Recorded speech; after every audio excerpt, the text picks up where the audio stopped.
countdown. Manny Ramirez's prolific career tainted by PEDs.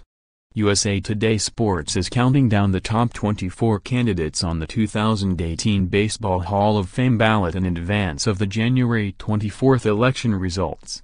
The countdown is based on voting by our Power Rankings panel, which includes 5 Hall voters. Ramirez's career speaks for itself.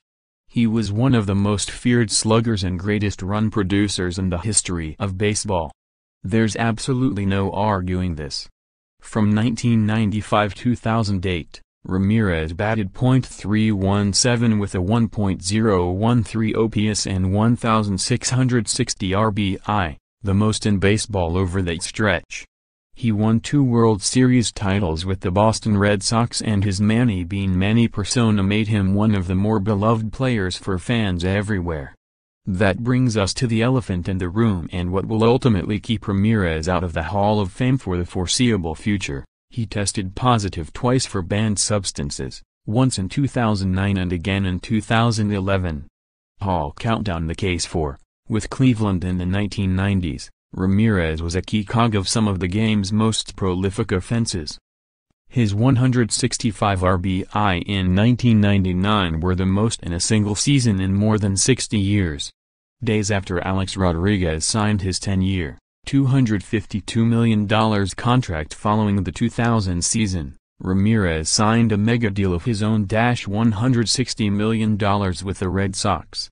It may have been the greatest free agent signing of all time, as Ramirez earned every single penny during his 8 seasons in Boston. His .996 career OPS is 8th in history.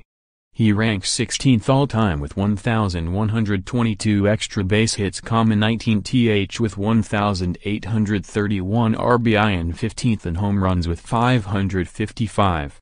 Ramirez is 7th in career WAR among left fielders, trailing 5 Hall of Famers, Barry Bonds and Pete Rose. The case against, while others have been excluded from the Hall of Fame based on the assumption of usage, voters actually have the concrete proof that Ramirez violated the league's policy. Other than Rafael Palmeiro, Ramirez is the only player, up to this point, with real Hall credentials to be suspended under MLB's drug policy, which began in 2004. X factors. In his first year on the ballot, Ramirez got 23.8% of the vote, an encouraging sign at first glance, considering that Palmeiro only received 11.5% in his debut on the ballot back in 2011.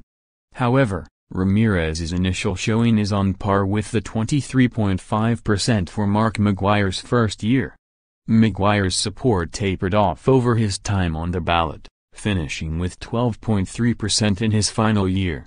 It's certainly possible that Ramirez will trend upwards in coming years, seeing as Barry Bonds and Roger Clemens have each gained about 17 points of support since 2013.